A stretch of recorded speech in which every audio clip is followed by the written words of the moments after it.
As the years have progressed with the restaurant, we've added different fish into our repertoire.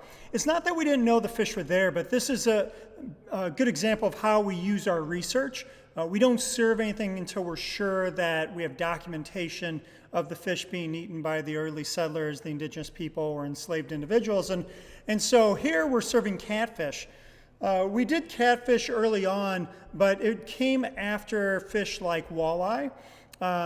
Whereas things like trout, we avoided trout for the longest time. And it was only about a year ago, so about 3 years into the project, where we ran into Professor Robin Verble from down in Rolla.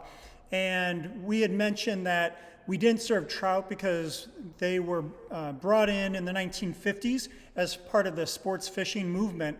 But she actually showed from her research that there was a trout fish hatchery south of Rolla on the Arkansas border all the way back in the 1890s. And even though that's a little bit late for our timeline, I think it's an interesting story to show how research has to be adaptable and willing to update our stories. And so here, this course is a good example of how that all plays out. Really, the bigger picture, though, is the partnerships that we develop and how someone like Professor Verble can really shift the focus of a restaurant like this. Anyway, I hope you enjoy this dish, and let me know if you have any questions.